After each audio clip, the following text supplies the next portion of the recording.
Boa noite, quem está chegando aí pelo virtual. Esse é o momento então que a gente inicia aqui o nosso encontro. A gente está aqui ao vivo na Oficina da Alma, trazendo uma que estava tendo lá de Nietzsche. E nesse pensamento a mulher afirmava com uma convicção muito grande que o ser humano, que tudo que ele faz é interessado e que tudo é um movimento egoísta e que é esse pior, que o ser humano na verdade ele é egoísta, que essa é a verdade por trás de tudo que a gente faz e pensa que faz bom ou bem. E aí eu fiquei com aquilo, ela estava explicando Nietzsche. Mas eu não aguentei, fui lá e falei, olha, minha senhora, desculpa. Essas palavras, né? O amor está sendo assassinado. E eu vou me posicionar aqui, dizendo que sim, é verdade. Talvez muito mais do que a gente pensa, o ser humano ele é feito dessa substância, ele se move por interesses egoístas. E eu reconheço essa parte em mim e na humanidade como um todo. Eu acho que não tem quem escape a isso. Mas dizer que tudo sempre só se resume a isso é abrir mão do nosso melhor. Existe algo em nós que pode ser puro. Existe sim uma parte que é o prazer em ser útil, mesmo que eu não tenha ali um interesse além do prazer de ser útil. E aí algumas pessoas me xingaram, outras me agradeceram e seguimos em frente. E outros falaram assim, você não está entendendo que ela está falando de Nietzsche? E eu disse, eu estou. Mas ela está falando. Ela está sendo porta-voz de uma ideia. Então, eu estou aqui trocando ideias. E também estou, me referindo a ela para dizer que essa ideia, para mim, ela está incompleta. Não estou dizendo que não é verdade, mas que ela não é a única e que ela não se resume a isso. Então, eu estou contando esse episódio que me marcou durante essa semana e é uma página movimentada, muito grande, e então acaba que tem um movimento muito maior, né? E eu fiquei pensando assim, que a minha resposta não foi só para essa mulher ou para Nietzsche em si, mas para a página, que escolheu recortar essa mensagem e publicar, né? Dizendo, podia ter muitos recortes, mas ele escolheu esse para publicar essa mensagem. Então,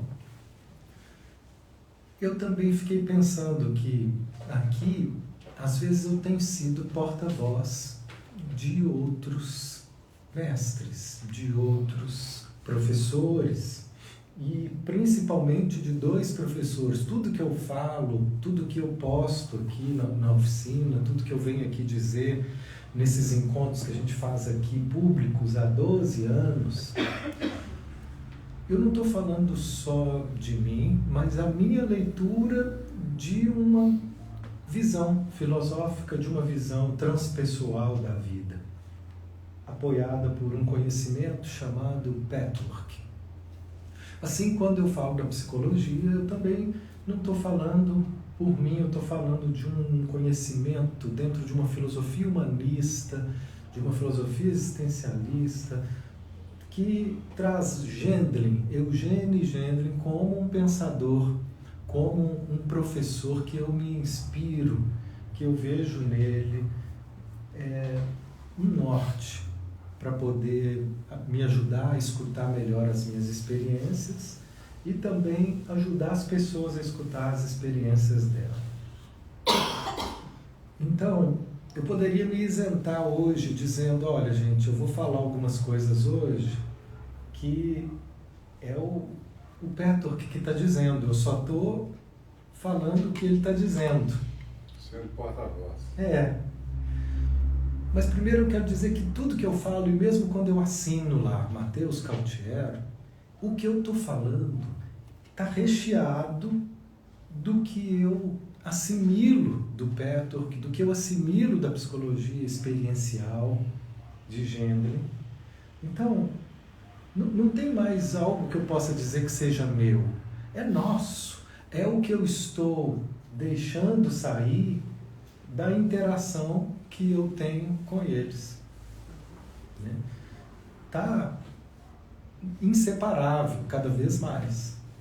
E aqui hoje eu tenho um texto para compartilhar com vocês, que eu também vou tentar trazer da forma com que eu vejo, com a minha sensibilidade, mas eu também quero dizer que isso faz parte de algo que para mim faz muito sentido. Mas não é comum que eu partilhe esse tipo de tema aqui. A gente tem partilhado temas que envolvem estritamente autoconhecimento e espiritualidade de uma forma que a gente possa encontrar mais proximidade com a nossa identidade espiritual. É um trabalho no interior, muito voltado para nós mesmos. E hoje, seguindo a sequência de estudo que a gente tem feito, caiu essa palestra. Eu achei curioso que a gente, toda sequência de estudo que a gente traz segue um módulo que a gente estuda na nossa formação, e essa ficou de fora. E eu nem tinha visto. Por acaso ou não, uma amiga chegou e falou, Mateus, você não fez a 34? 34. Você não fez a 34? Eu falei, eu nem vi. Aí eu fui pegar a 34 para fazer, e ela fala de um tema que é um tema diferente do que a gente trata aqui, mas que hoje nós vamos estar tocando nesse ponto. A reencarnação. A palestra chama Preparação para a Reencarnação. Ele vai trazer aqui para nós uma visão que ela não é nova. Outras filosofias, de uma forma milenar, já trouxeram filosofias dentro do Egito, dentro do Oriente, dentro do hinduísmo, o próprio espiritismo, o ocultismo. A humanidade fala, dizem até que isso tinha essa cultura dentro do cristianismo e foi tirada num concílio de Constantinopla. Disseram, olha, isso aí me compromete. Se vocês começarem a achar que existe outra vida, o que eu estou fazendo agora pode ter consequências que eu não gostaria de imaginar. Vamos tirar isso aí para que eu me sinta mais à vontade para continuar as minhas falcatruas. E o nome lá dos poderosos decidiram então cortar, pelo menos isso é o que eu li em alguns registros históricos. Então, o que nós temos para falar desse tema, onde eu vejo assim que isso também, do mesmo jeito que eu protestei ali com aquilo que me desagradou na fala de Nietzsche, eu compreendo que algumas pessoas também possam protestar e possam se sentir incomodadas com esse tema e talvez quererem jogar pedra e o quê? E é assim, né? E nós não temos que concordar com tudo, mas te convido a pensar juntos de uma forma diferente, uma outra possibilidade de enxergar a vida, uma outra possibilidade de enxergar o nosso processo de crescimento. Porque é disso que no fundo se trata. Tudo que a gente fala aqui tem um propósito, trazer temas e trazer caminhos que nos ajudem a crescer. Ao longo do tempo eu frequentei assim, várias linhas espiritualistas, conheci vários caminhos, muita coisa. Mas chegou um momento, principalmente depois que eu conheci Gendry dentro da psicologia, Ele tem uma frase que eu nunca esqueci, e essa frase é assim: aquilo que não te toca emocionalmente, que não move algo em você, deixa de lado. E eu vi que muitas coisas que eu buscava eram teóricas, eram coisas assim, muito abstratas, que de fato não movia, não fazia muita diferença na prática do meu trabalho interior. Então eu fui deixando de lado e hoje cada vez mais eu fico apenas com aquilo que me move, aquilo que traz para mim conforto interno, amplia minha consciência, meu respeito. Então, dentro desse caminho, eu fui me afastando de tudo aquilo que não diz respeito a essa realidade interna. Mas aqui, nós temos algo que é uma inquietação para a humanidade. Quando a gente fala do nosso inconsciente, quando a gente fala desse caminho de crescimento, dentro dessa visão, nós estamos aprendendo a escutar dimensões da nossa alma que elas ficam ocultas, que elas ficam implícitas. A psicologia, ela tem nos ensinado e comprovado com várias e vários argumentos do quanto questões que a gente viveu na infância afetam a nossa vida adulta. Muito, muito forte.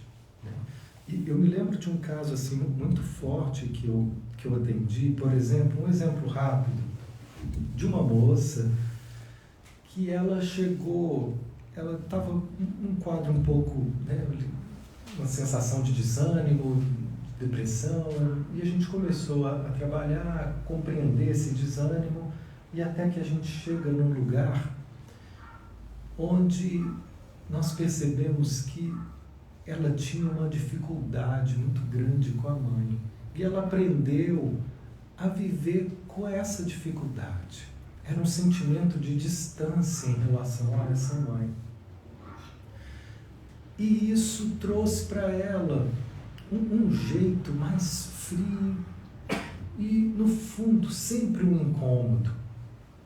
E então, quando ela começa a fazer terapia, ela começa a dar atenção para aquilo que era algo que passou a ser normal. Uma relação com alguém próximo, mas de uma forma distante. E então ela mesma não entendia, eu não sei porquê, mas eu não gosto que minha mãe se aproxime. Quando ela vem, eu saio, ela vem conversar, eu não quero, não tenho vontade de contar nada meu para ela. Mas no fundo tem uma culpa, porque é minha mãe, eu não sei porque que é assim, mas meu coração está fechado. E aí, nesse momento, a gente começa o trabalho com a focalização, de perceber o contato com essa parte que está fechada no corpo, um peso, um coração duro, uma sensação de algo duro, uma sensação de algo fechado, de algo rígido. A focalização nos ensina que no contato com a experiência sentida, o corpo ele grava todas as memórias da nossa história. E que se a gente começa a fazer contato com o corpo e abrir espaço para ouvir o que essas sensações corporais têm a nos dizer, elas vão nos trazendo informações. Informações sobre a nossa vida, sobre a nossa história, de um jeito que a gente não chegaria só pensando sobre isso. O que pode ser isso? Ah, pode ser aquilo. Não, pode ser aquilo. Pensar sobre isso jamais chegaria tão rapidamente como tem sido para nós observar esse processo terapêutico, onde o corpo é trazido como um caminho de escuta da alma. As sensações da alma, o corpo é um porta-voz da alma. As sensações corporais, elas vêm trazer informações muito, muito precisas. E nesse caso, escutando o corpo que veio para ela, começaram a vir cenas da infância, onde ela tinha por volta de 7 anos. E numa situação que ela viu, a mãe dando razão para a irmã numa briga que elas tiveram. A mãe, depois, parece que dando algo, uma compensação a mais, um presentinho a mais para a irmã. Ela viu aquela cena, naquele momento ela falou, meu coração se fechou. Naquele momento ela entendeu, ela se sentiu tão traída que ela se fechou. E a partir daí ela foi seguindo a vida dela, mas ela não se lembrava mais disso. E foi seguindo. E depois de adulta que ela foi percebendo, olha, eu tenho dificuldade com minha mãe, mas eu nem sei porquê. Ela não ficava lembrando dessas cenas. Isso, justamente por ser algo muito doloroso, isso se apagou da mente. Mas continua vivo no corpo, trazendo uma relação de desconforto. Então, aqui é um exemplo de que a infância é como se fosse uma vida passada, onde eu vivi um monte de coisa, eu não lembro e aquilo me afeta. E aquilo tem poder sobre o que eu estou vivendo hoje, porque com essa dificuldade mal resolvida com a mãe, ela vai ter também uma série de dificuldades de lidar com afetividade em outros setores da vida dela. Quando eu fecho o coração para a mãe ou para o pai, eu não estou fechando o coração para uma pessoa. Eu estou fechando o meu coração para a vida. Porque pai e mãe, eles não são apenas pessoas comuns.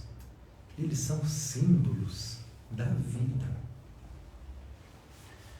Nesse sentido, aquilo ali passa a ser necessário para que uma transformação aconteça. Eu olhar de outra forma para aquilo que ficou mal resolvido, fechado, travado na minha vida.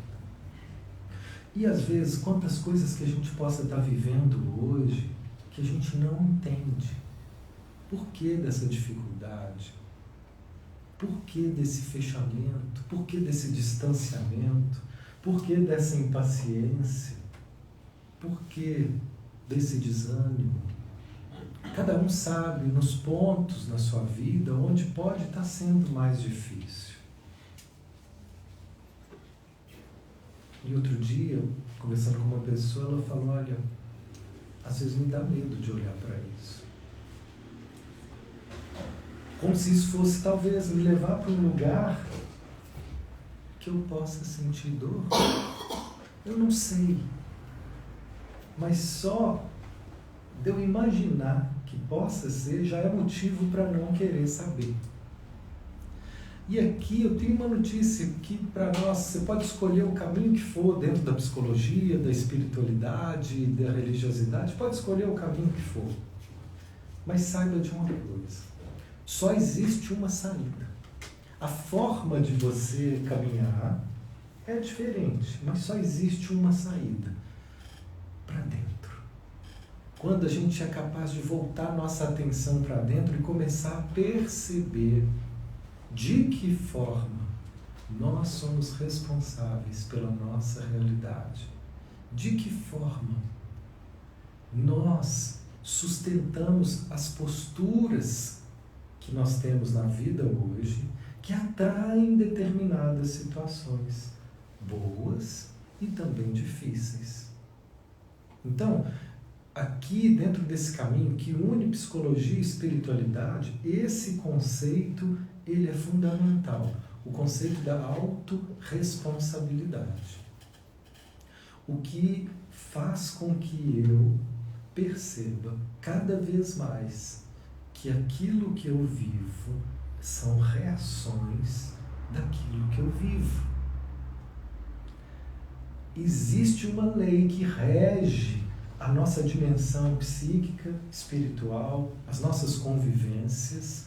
Ela foi chamada de lei de karma, lei de ação e reação. Essa noção diz assim, aquilo que se sente, aquilo que se faz, tem um efeito. Não é só como uma punição, é simplesmente como consequência. Não existe assim alguém que está sendo punido ou alguém que está recebendo algum mérito, olha, você foi abençoado. Mas por que abençoou fulano e não me abençoou?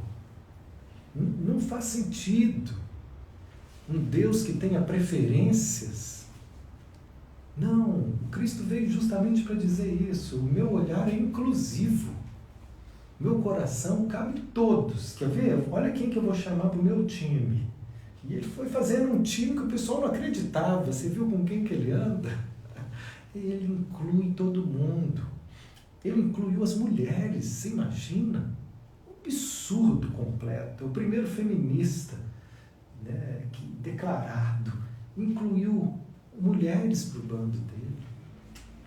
Pescadores, não era mais óbvio pegar um pós-doutor, né, um pós-doutor em teologia, para construir um caminho espiritual? Não, ele pegou um pescador, bruto ainda, o tal de Pedro.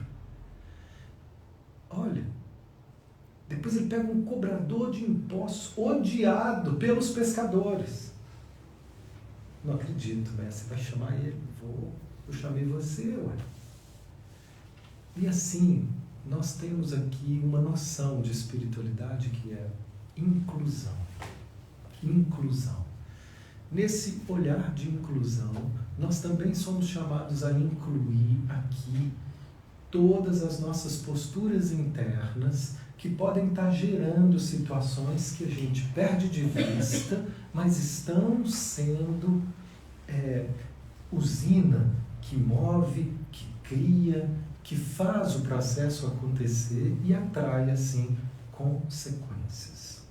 Essa noção de responsabilidade pessoal, essa noção também de inconsciente, a psicologia ela trouxe argumentos que hoje não há mais dúvida, mas com a ideia da reencarnação, isso aumenta um pouco mais.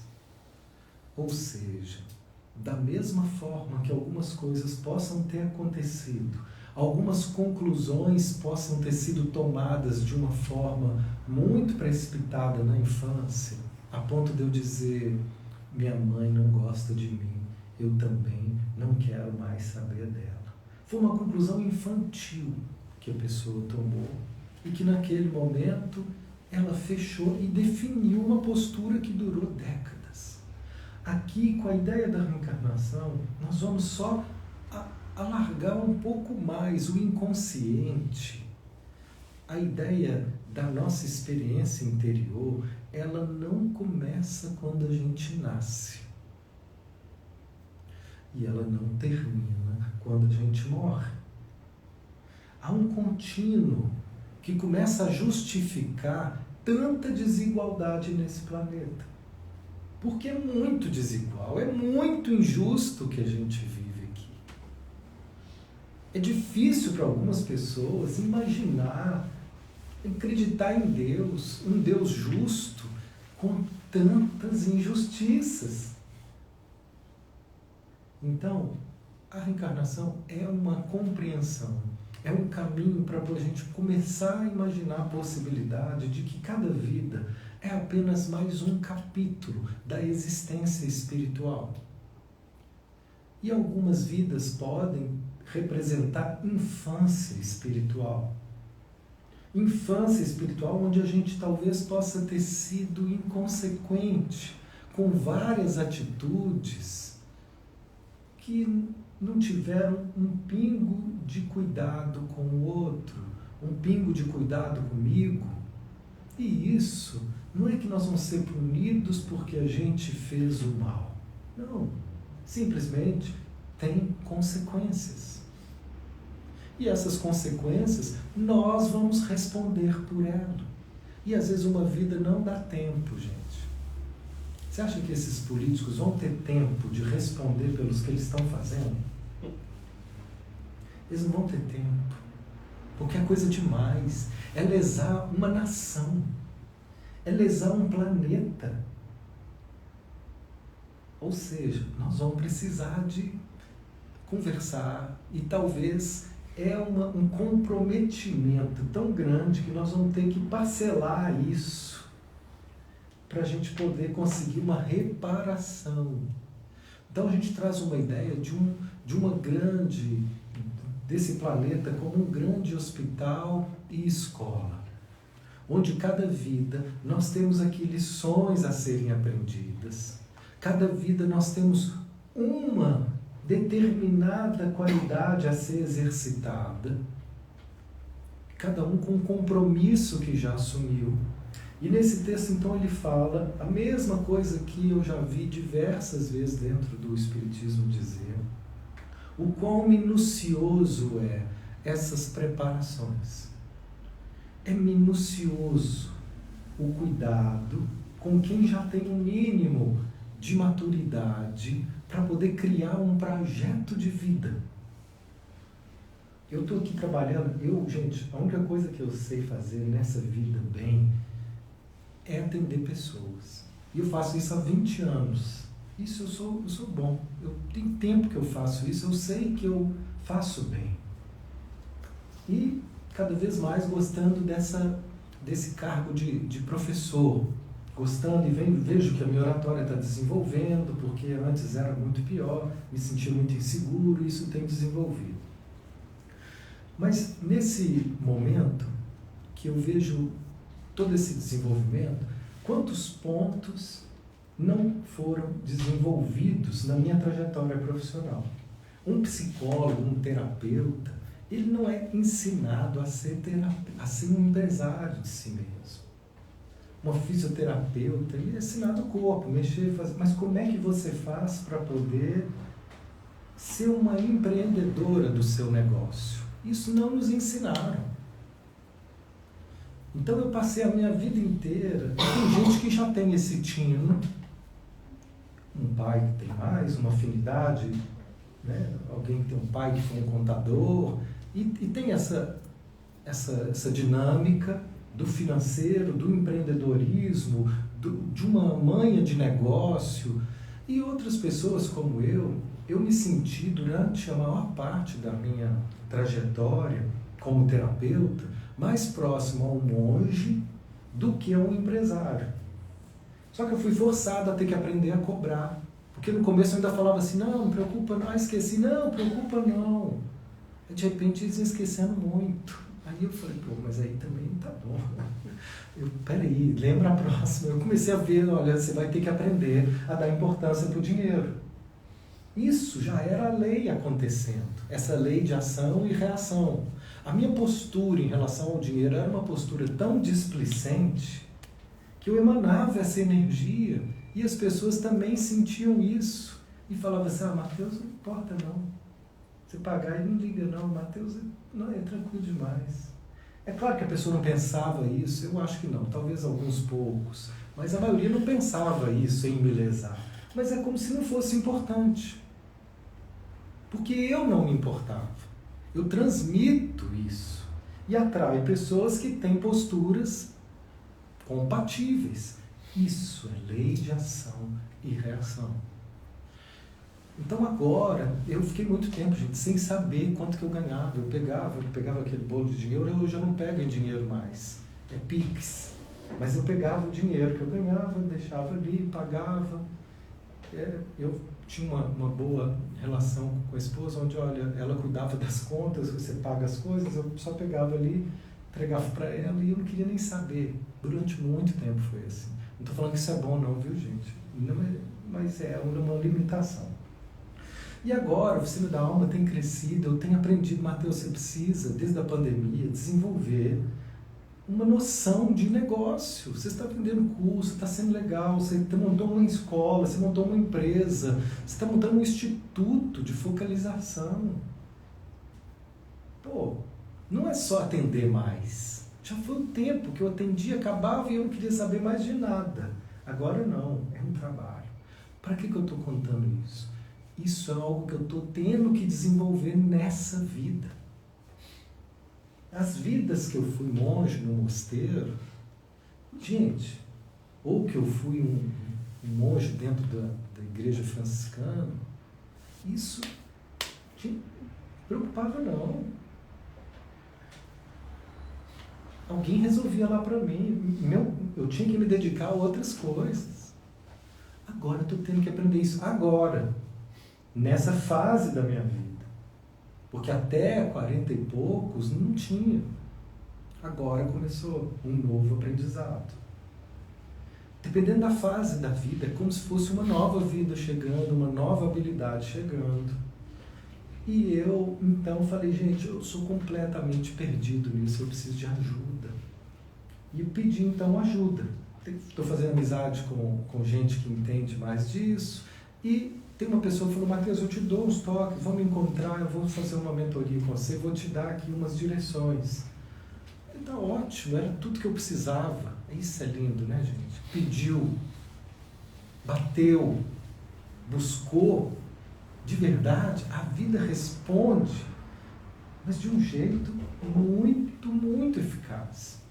A porta abriu. Abriu, apareceu uma pessoa e a gente começou a conversar e ela falou, olha, é inacreditável que você não tem a menor consciência do seu dinheiro, então vamos lá. Primeiro é isso, você tem. Agora nós vamos fazer um planejamento. Nós vamos criar aqui metas, nós vamos criar um projeto. Para esse projeto chegar onde você quer, você tem que criar primeiro aqui, você tem que regularizar isso aqui, ó. Não tem jeito de você crescer sem regularizar isso. Isso aqui está tudo bagunçado. Então nós primeiro vamos organizar isso, depois aqui, depois... Nós vamos fazer, sabe o quê? Eu quase pulei da cadeira.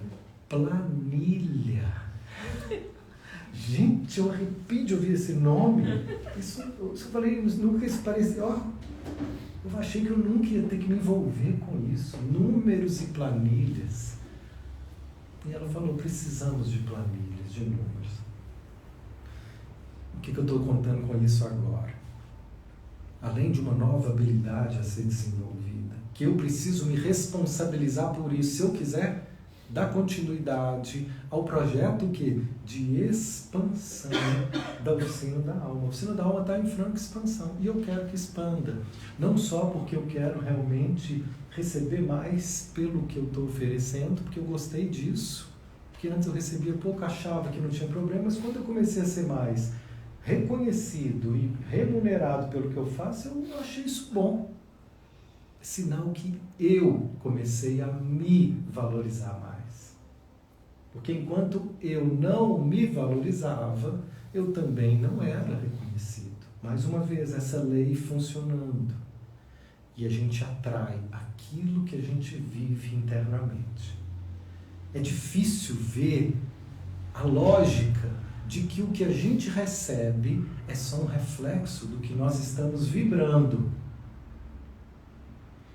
Mas ela agora está me dizendo, crescimento exige organização e projeto. Eu sou intuitivo. Coisa que eu mais gosto é sentar com um grupo e falar, olha, não tem nada programado. Nada. Nós vamos sentir. O quê? Deixa fluir. Deixa fluir. Isso é o máximo da vivência dentro da focalização. É deixar que a nossa experiência interior nos dê a direção do encontro. São os melhores encontros.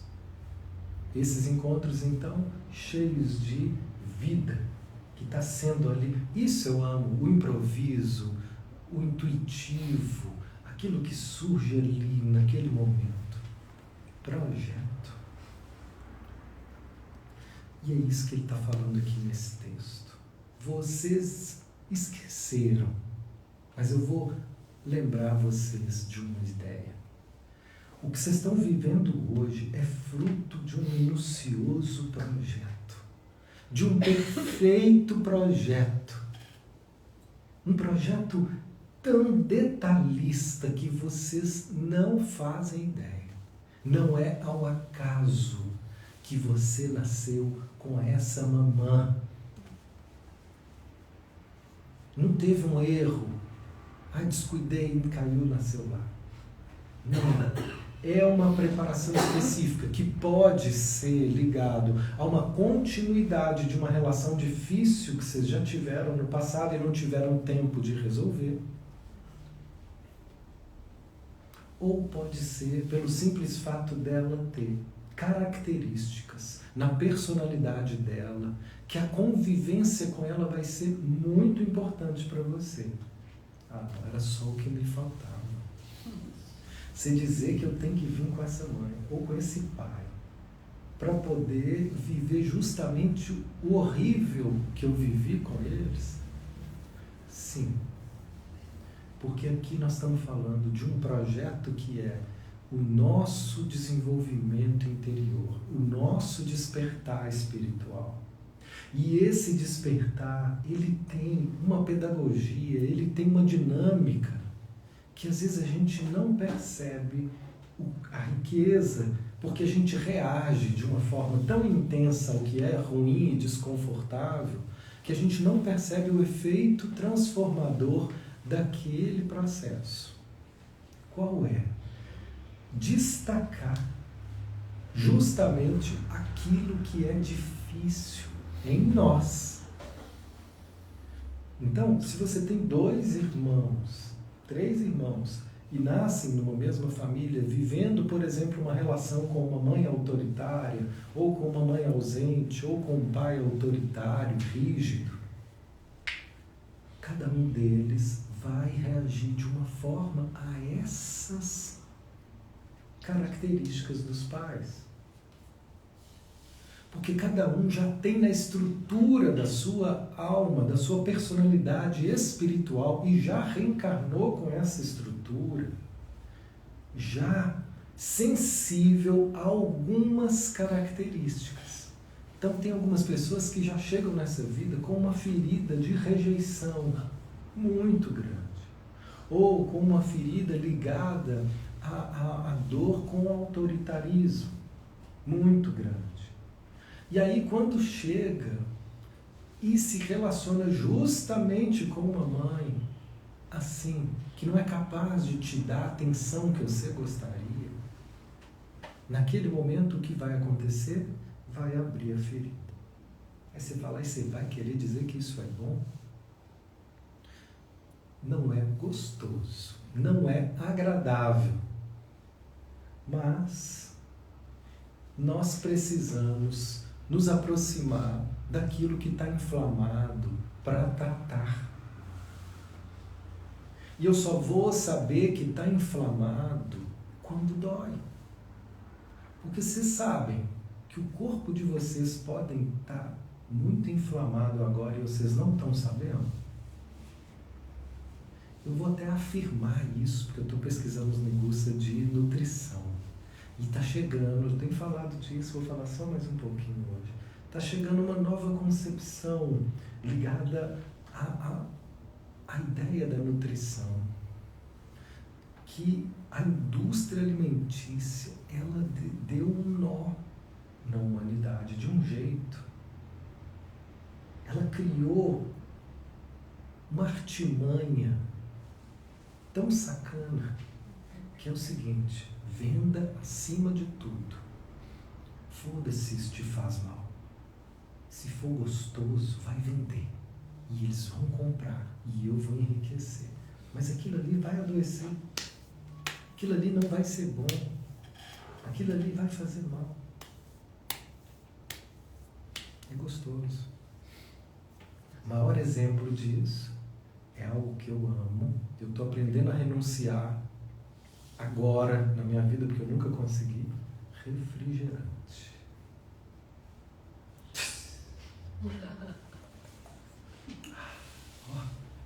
Isso, gente, faz bem para os ossos, faz mal para os ossos, faz mal para o estômago. Aquilo é só ruim.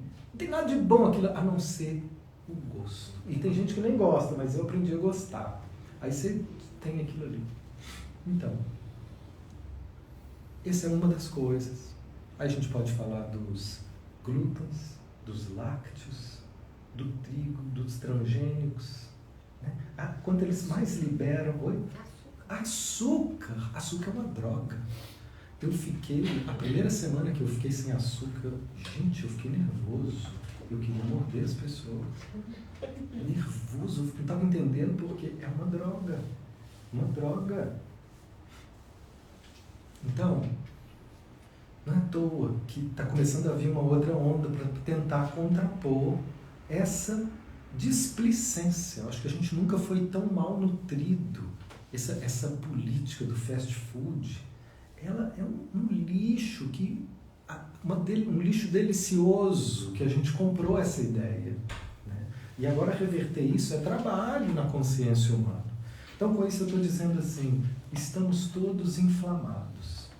Tem dúvida? Vai lá e faz os exames, não é qualquer exame, mas tem exames que vai mostrar, olha aqui, esses índices aqui, vai ver que está inflamado. Só que eu estou vivendo normal. De vez em quando eu sinto um desconforto, sinto mais cansado, sinto mais pesado, mas estou vivendo.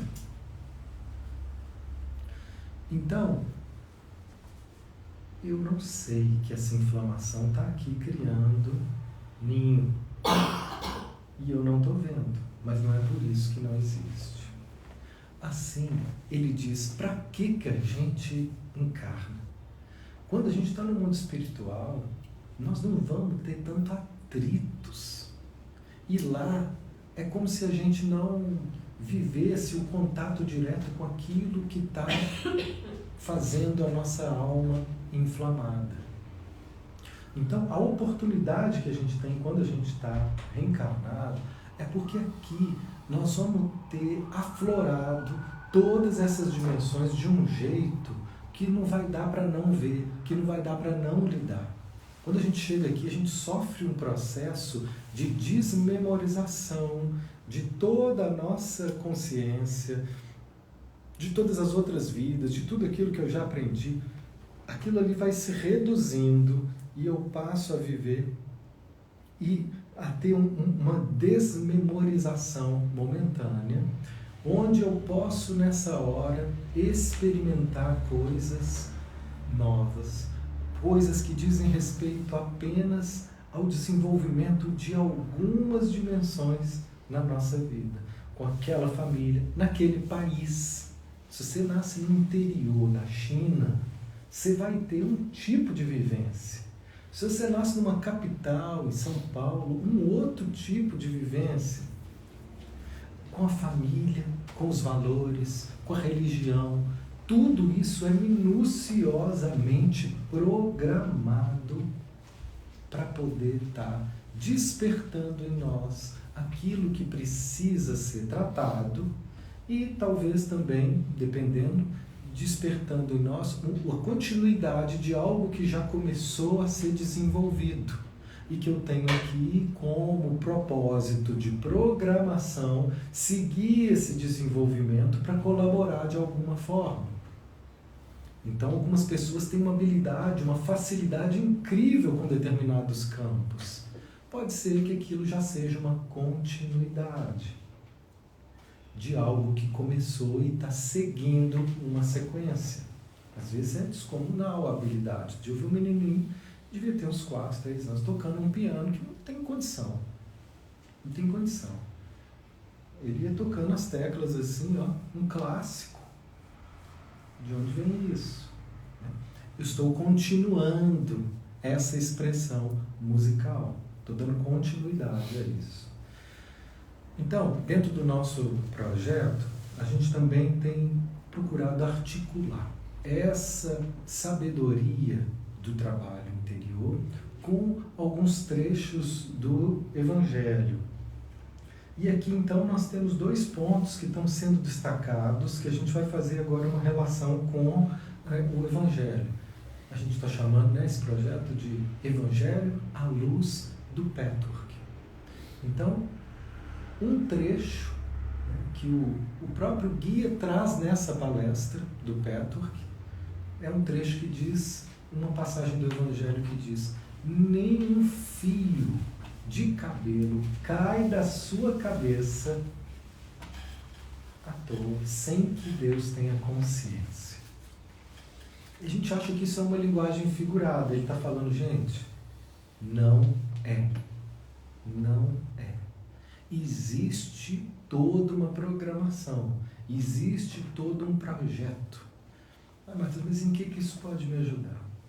Esse é um conhecimento que vem para te ajudar, para me ajudar, para nos ajudar a valorizar essa experiência como algo que não é definitivo, é só um recorte da sua vida espiritual para desenvolver determinadas situações, funções, afetos. Se eu venho como mulher, eu estou desenvolvendo algum tipo de sentimento, de vivências. Se eu venho como homem, hoje em dia, né, se a gente vem, né, como um homem, às vezes sem identificar nesse corpo de homem, tudo isso é um aprendizado muito, muito específico, que tem uma função muito clara de despertar em nós e desenvolver em nós algo que faz parte da nossa necessidade. Então essa é a coisa talvez mais difícil da gente se curvar, da gente se render. Tudo que eu vivo, todas essas experiências, por mais difíceis que possam ter sido, elas atendem à minha necessidade de crescimento espiritual. Elas fazem parte de uma escolha que foi feita não só comigo, mas eles falam, gente, existe um trabalho de uma equipe com, né, quando a gente fala assim, mentores. Eles são organizadores desse trabalho e que dirigem, olha, aqui nós temos essa proposta, discutem juntos para poder proporcionar, então, um projeto, construir com cada um de nós um projeto de desenvolvimento. E o que acontece? Às vezes, a gente não consegue cumprir. Chega no meio do caminho, eu esqueço, ou me rebelo, desvio e cumpro só a metade. Não era para você ter feito, não era para você entrar na política para isso, era para você entrar na política para ajudar ali. Lembra? Aquela comunidade que quando você foi lá, né, no Império, lá, um senhor lá no Império, você arrasou com tudo. Agora era para você vir como político para cuidar daquela comunidade. E aí você começou bem, mas depois você viu que era fácil entrar dinheiro, o pessoal te propôs outras coisas, você foi acabando se anestesiando com a bebida, com as drogas, com as mulheres. Quando você viu a facilidade, você esqueceu o seu projeto.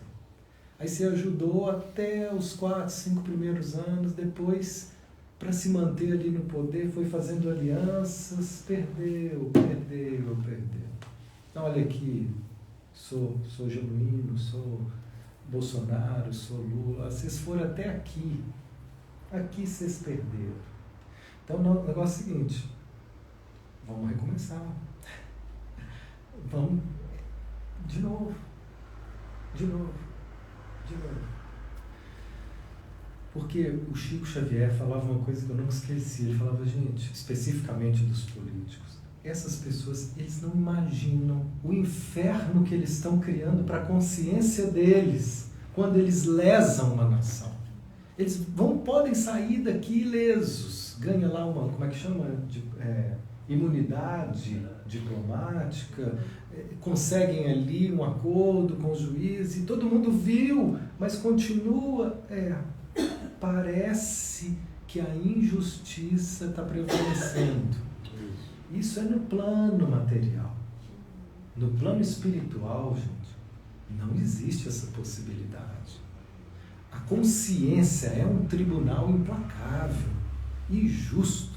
Tem leis aqui que quando a gente rompe leis divinas, a consequência é assim, é inevitável.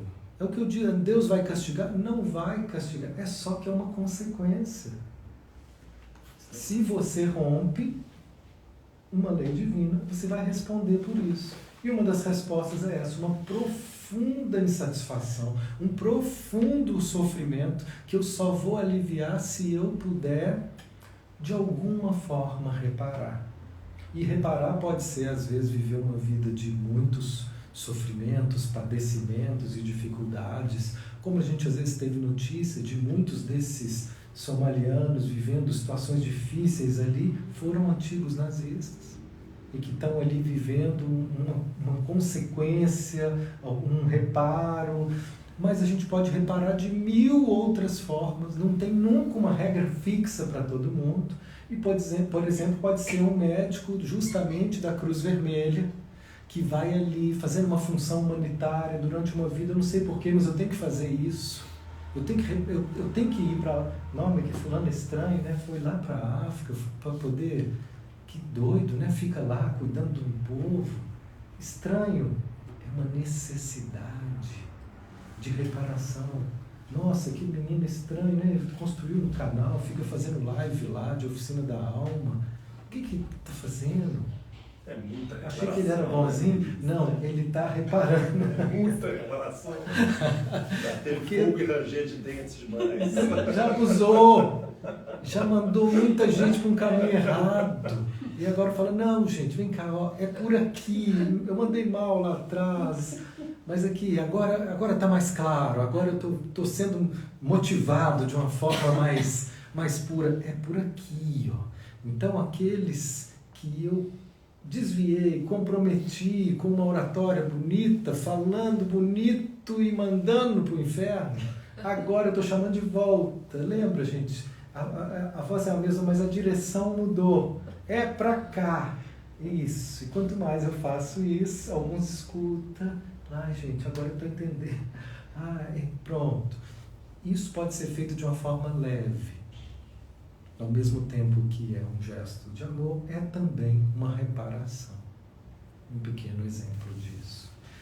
Então, tudo isso faz parte de um novo conceito mais abrangente de responsabilidade espiritual, responsabilidade pessoal. Se a gente não tiver isso em conta, vai ficar muito difícil entender para que eu vivo isso, para que eu preciso estar onde eu estou. Vou continuar brigando com isso ou eu vou aceitar isso como uma oportunidade que eu pedi para criar uma nova consciência? Complexidade e autorresponsabilidade. Complexidade. E autorresponsabilidade. Porque a complexidade, né, Matheus, ela está muito ligada, às nossas inter-relações e interdependências. Né? E a gente vem e encarna em função... Porque complexidade não tem nada a ver com complicado, né? Tem a ver com as nossas relações entre nós aqui, né? As interações. As nossas interações. Então, nós criamos uma responsabilidade pelas nossas interações. Né? Que é a tal dos cabelinhos da gente, que todos eles são contados. Contado. E cada uma dessas interações, cada marca que a gente deixa, cada situação cria uma implicação. O Jandrei gosta muito dessa palavra, a gente fica implicado. Eu estou implicado com a questão da espiritualidade. Eu não consigo fugir disso nessa vida, gente. Eu tentei para outros lados, eu tentei para o caminho social. Eu trabalhei 7 anos como morador de rua. Olha que riqueza, era tanto material. Aí na hora de escrever a minha monografia, eu era uma autoridade para falar ali. Não tinha ninguém na minha época, dos meus colegas psicólogos, que tinham experiência de tanto tempo trabalhando como morador de rua. Na hora de falar a minha tese de formação, como é que chama isso? TCC, na minha época não tinha esse nome. TCC, na hora de fazer meu TCC, qual era o tema? Espiritualidade e psicologia. Eu tentei, mas não deu. É um chamado muito forte que eu preciso ir, que eu preciso viver. É a reparação. A reparação minha. É a minha necessidade de criar uma nova forma de vivenciar isso. E eu estou compartilhando com todos essa transformação que eu estou vivendo aqui nessa vida. Porque já pode ter sido desviado para um lado, de outras vezes pode ter sido radical por outro. Sabe aquele monge fanático, rígido, chato? Manipulador, sabe? Que orgulhoso, que acha que porque conhece as escrituras é melhor que alguém. Que merda é essa? Os fiéis sentados no milho. Os fiéis sentados no milho. Chega de falar de mim. O que mais, Rodrigo? Vamos falar aí de você. Pois é. Tem mais algum texto aí que a gente pode... Porque, na verdade, gente, nós somos colegas da formação, né? e a gente começou a observar o quanto que o Evangelho ele não complementa, na verdade, eu penso que ele está subordinado ao Evangelho o tempo todo. E tem palestras que ela fala de forma explícita como essa, da complexidade, né, dos nossos cabelos que são contados, por isso que as nossas relações têm um porquê e nada é gratuito, né? E outro ponto que a gente achou, que eu achei, e Mateus concordou, é dessa autorresponsabilidade. E tem um trecho do Evangelho, e aí, Mateus, do microfone, que fala o seguinte, para mim tem muito a ver, que é da... Tem que chegar perto dele, né? Tem. Aliás, sobre karma, gente, dharma e karma, um dos meus difíceis desafios que eu tenho para cumprir é falar depois do Mateus, porque falar depois do Mateus é uma responsabilidade gigante, né? O bichinho fala bem demais, né? E ele vai empolgando, né? Então esse é um desafio a ser vencido nessa vida. E aí é o seguinte, sabe aquele trecho, gente, que é Mateus, inclusive, que era um publicano, não é? Publicano. Um trecho que fala, é muito famoso, que fala o seguinte, pois... Cobrador de impostos. Pois que aproveita o homem a ganhar o mundo inteiro se perder a sua alma. Ou que dará ao homem em recompensa da sua alma. E logo depois ele fala assim, no versículo seguinte, porque o Filho do Homem virá na glória de seu Pai, com seus anjos, e então dará a cada um segundo as suas obras. Que aí a gente pega nessa questão que transcende a vida, a questão da autorresponsabilidade. É muito comum, né, a gente, e o guia fala demais da autorresponsabilidade, mas falando da autorresponsabilidade nessa vida. O que eu atraio para mim e que nada que me acontece é gratuito. Na hora que ele fala que o plano, e dependendo do nível que a entidade está, de maturidade, ela participa do plano. Esse plano não é feito por terceiros. Ela participa ativamente do plano. A gente extrapola a nossa autorresponsabilidade para a vida passada, para vidas passadas. Então você não disse. Assim como a gente está construindo a nossa vida futura agora. A partir de agora. A gente está implicando, tudo que a gente está fazendo está construindo a próxima vida. Pode ser mais leve ou não, né? Aí dependendo das nossas... Pode ser muito mais leve, né? Eu acho que a minha vai melhorar. Vocês também? Só de estar aqui já é um grande passo. Eu acho, tá? Nós estamos tendo uma oportunidade de um nível de esclarecimento com esses textos, que eu acho que esse é o maior sintoma de desenvolvimento humano. O tanto que está acessível hoje, a um clique, nós temos o guia falando na nossa orelha. Você vai lá no canal Petwork MG. Essa palestra de hoje eu vou postar lá. Já narrei ela. Longa, linda, profunda. Você dá um clique e o guia vai estar falando na sua orelha. É muito luxo, é muito recurso, é muito impulso de desenvolvimento.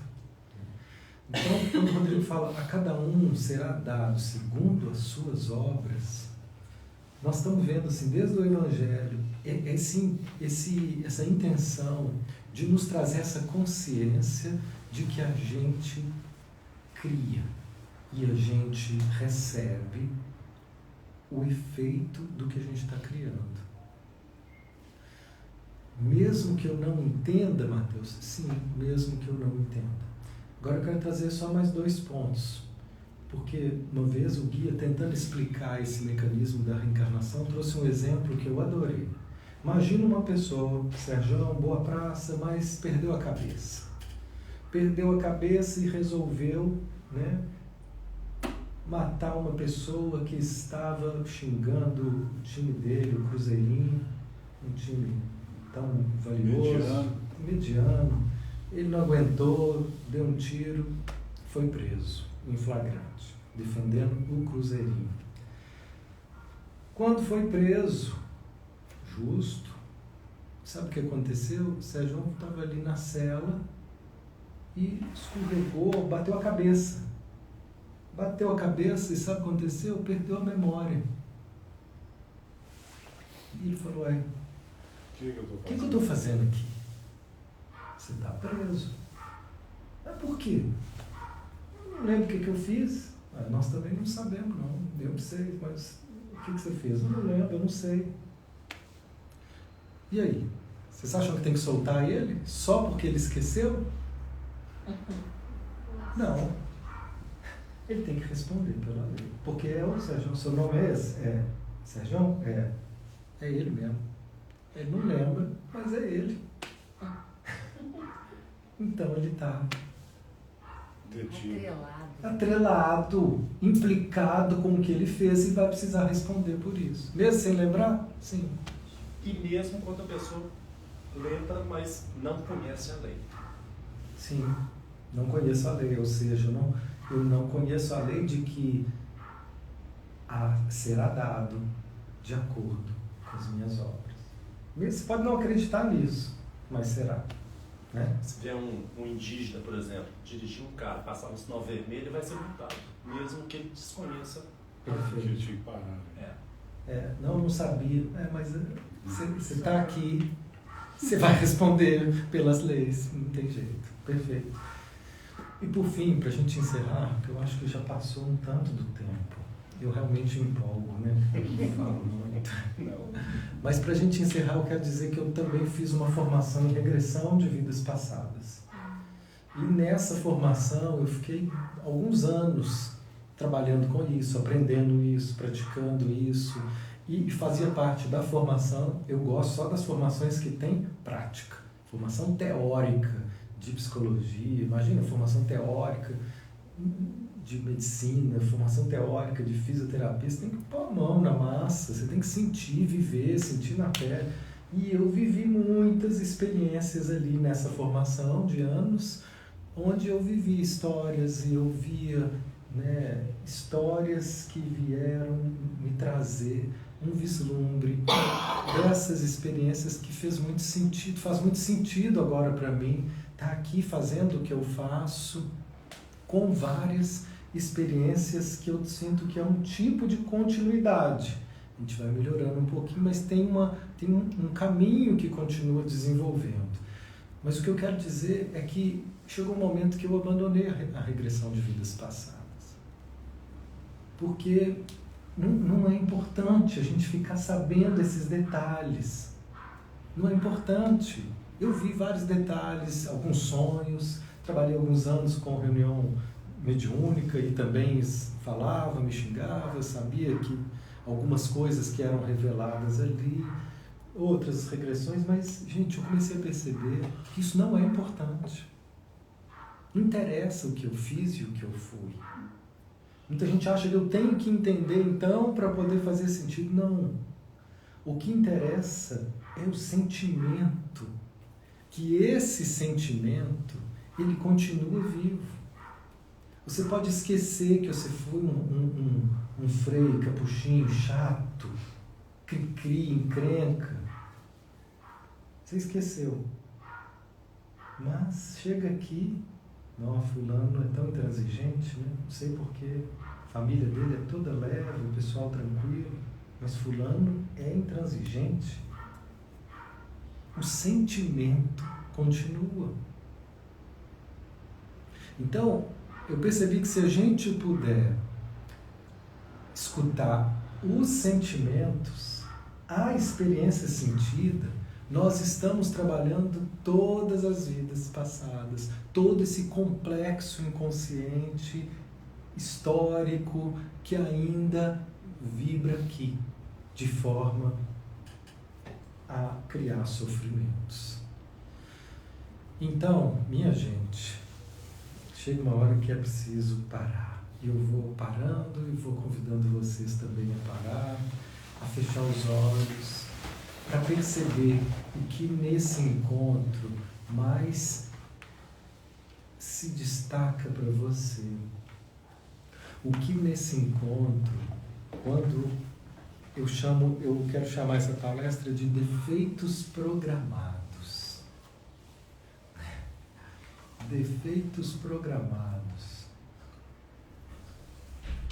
Como é para você essa ideia de que tudo que você vive de mais importante, a sua família, a sua escolha profissional, o país, a cidade, a vinculação espiritual, tudo isso segue a uma programação do seu desenvolvimento.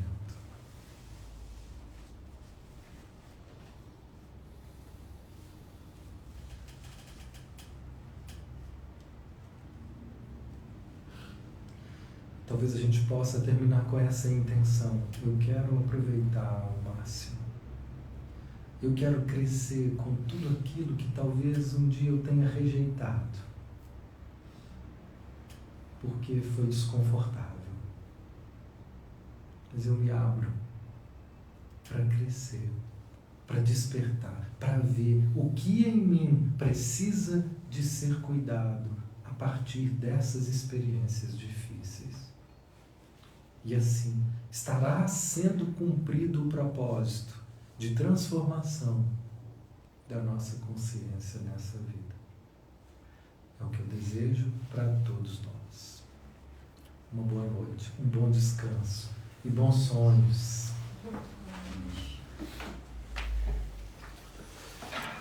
Que assim seja. Assim seja.